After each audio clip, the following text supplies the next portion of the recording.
Corona virus की vaccine का लोग बहुत ही बेसब्री से इंतजार कर रहे हैं और भारत में सबसे ज्यादा कोरोना संक्रमण फैल रहा है। लेकिन वैक्सीन कब तक आएगी इसका अंदाजा अभी तक नहीं है। लेकिन क्या आप दुनिया की पहली वैक्सीन के बारे में जानते हैं? आज हम आपको दुनिया की पहली वैक्सीन के बारे में बताएंगे और साथ ही इसके पीछे की दिलचस्प कहानी भी। साल 1805 में जब देव जमनी पहली बार कृष्णराज वाडियार तृतीय से शादी के लिए मैसूर के शाही दरबार में पहुंची, तब उन दोनों की उम्र मात्र 12 साल थी। कृष्णराज वाडियार तृतीय दक्षिण भारत के एक राज्य से नए नए शासक बने थे, पर देव जमनी को जल्द ही पता चल गया था कि उन्हें एक बड़े और महत्वपूर्ण काम के लिए चुना गया है और यह काम चेचक के टीके का प्रसार और प्रचार करना था।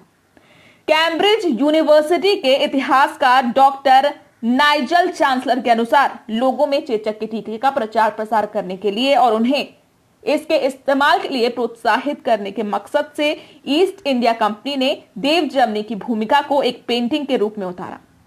तब चेचक का इलाज काफी नया था।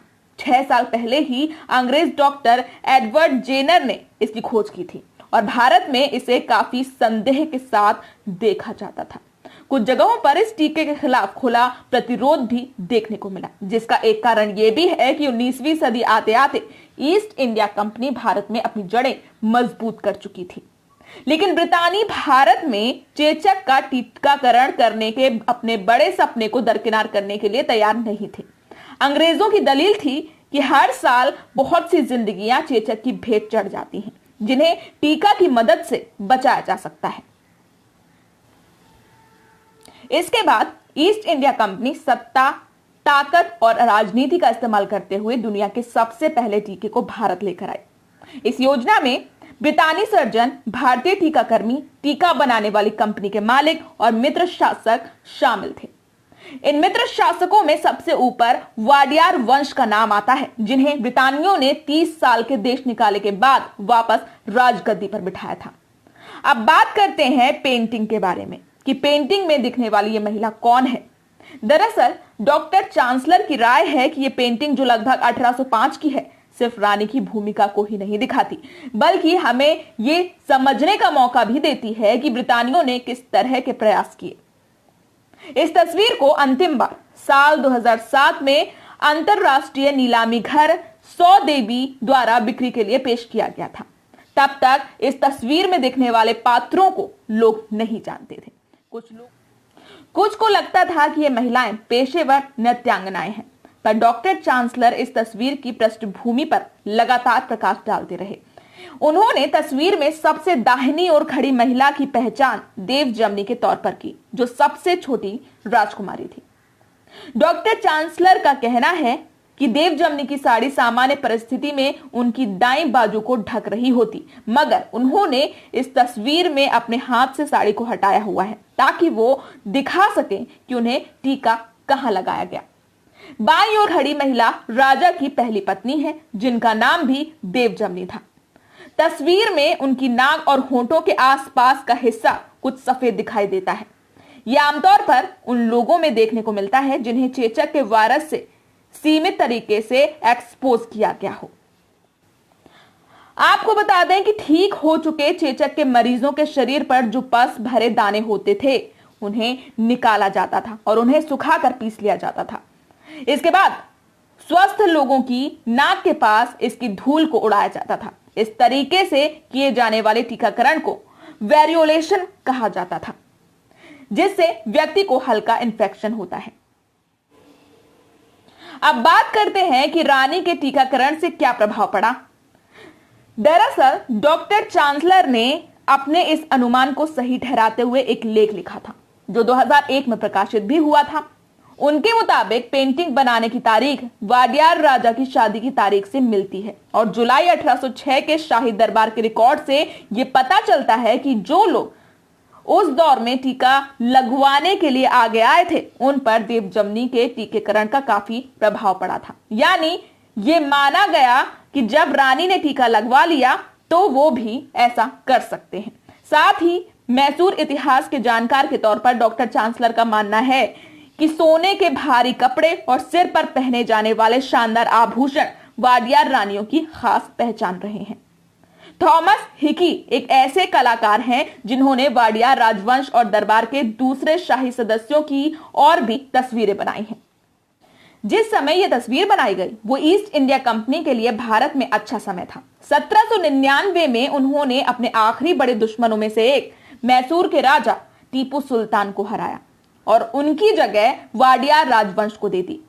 पर तब भी ब्रितानियों का प्रभाव पूरी तरह से स्थापित नहीं हो पाया था। डॉक्टर चांसलर के अनुसार विलियम बेंटिक, जो उस समय मद्रास के गवर्नर थे, उन्होंने इस खतरनाक बीमारी से लड़ने को एक राजनीतिक अवसर के तौर पर देखा। चेचक की बीमारी और धार्मिक मान्यताएं। चेचक की बीमारी ने लोगों के बीच धार्मिक रूप ले लिया था। इतिहासकार प्रोफेसर माइकल वेनेट, जिन्होंने वॉर अगेंस्ट स्मॉल पॉक्स नामक किताब लिखी है, उन्होंने अपनी किताब में अंग्रेजों द्वारा विकसित चेचक के टीके की भारत आने की कहानी का भी जिक्र किया है। वो कहते हैं, ब्रितानी भारत में इस टीके को लोकप्रिय बनाना चाहते थे ताकि यहां की जनता को चेचक से बचाया जा सके।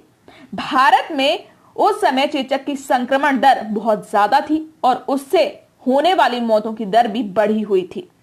इस बीमारी के लक्षण थे बुखार आना, शरीर में दर्द होना और पूरे शरीर पर पस भरे दानों के फूटने की वजह से तकलीफ होना।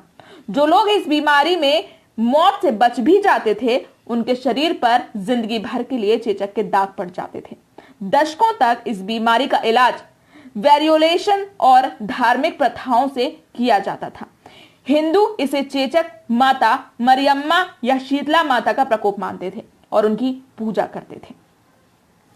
इस वजह से जब वैक्सीन यानी कि टीका आई, जिसमें काउ पॉक्स यानी गाय में होने वाली चेचक का अंश भी था, तो इसे स्वीकार नहीं किया गया और ब्राह्मण टीकादारों ने इस टीके का विरोध किया क्योंकि ये उनकी जीविका के लिए खतरा था। प्रोफेसर वेनेट कहते हैं, सबसे बड़ी चिंता यह थी कि कोई अपने स्वस्थ बच्चे को जानवरों में होने वाली बीमारी से विकसित टीका लगवाना नहीं चाहता था। वो बताते हैं कि काउ पॉक्स का स्थानीय भाषा में अनुवाद करना उनके लिए सरल नहीं था। इस काम के लिए उन्होंने संस्कृत के जानकारों को भी बुलाया, पर वो जो शब्द इस्तेमाल कर रहे थे वो चेचक से कहीं ज्यादा बुरी बीमारी के लिए प्रतीत होता था। और तो और लोगों में इस बात का डर फैल गया कि काउ पॉक्स से कहीं उनके मवेशियों को नुकसान ना पहुंचे।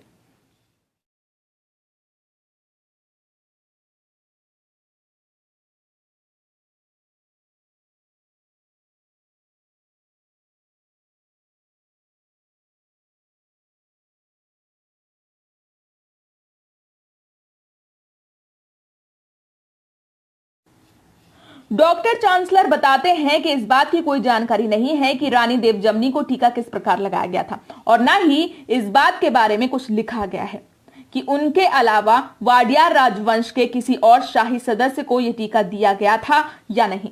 हालांकि ऐसा होना आश्चर्यजनक नहीं होगा कि राजवंश के अन्य लोगों को भी ये टीका दिया गया हो, क्योंकि दूसरे राजवंशों में इस टीके के प्रयोग के साक्ष्य मिलते हैं, पर किसी राजवंश ने इसे तस्वीर के तौर पर नहीं उकेरा। डॉक्टर चांसलर के मुताबिक इस राजनीतिक कदम का श्रेय राजा की दादी लक्ष्मी अम्मानी को जाता है, जिन्होंने अपने पति को चेचक की वजह से खो दिया था। उनका मानना है कि इस तस्वीर में जो महिला बीच में खड़ी है वो लक्ष्मी अम्मानी ही है, जिनका इस तस्वीर में होना इस बात का प्रतीक है कि वो वाडियार राजवंश इस टीकाकरण के समर्थन में था। डॉक्टर चांसलर का कहना है कि ये पेंटिंग शायद इसलिए बन गई क्योंकि वो लक्ष्मी अम्मानी निर्णायक भूमिका में थी। उस समय राजा और रानियां दोनों ही इस तस्वीर को मना करने के लिए बहुत छोटे रहे होंगे। जैसे जैसे लोगों को इस टीकाकरण की प्रक्रिया के फायदों के बारे में पता चलता गया, वैसे वैसे लोग इसे अपनाते गए और बहुत सारे टीकादार वेरियोलेशन प्रक्रिया से टीकाकरण की ओर जाने लगे। प्रोफेसर वेनेट का अंदाजा है कि 1807 तक भारत में 10 लाख से ज्यादा टीके लग चुके थे। समय के साथ ये तस्वीर ब्रिटेन पहुंच गई और लोगों की नजरों से दूर हो गई। ये वापस 1991 में तब संज्ञान में आई जब डॉक्टर चांसलर ने इसे एक प्रदर्शनी में देखा और इसे गुमनामी से निकालकर दुनिया के पहले कुछ इम्यूनाइजेशन कैंपेन यानी कि टीकाकरण अभियानों के रूप में इसकी पहचान बनाई।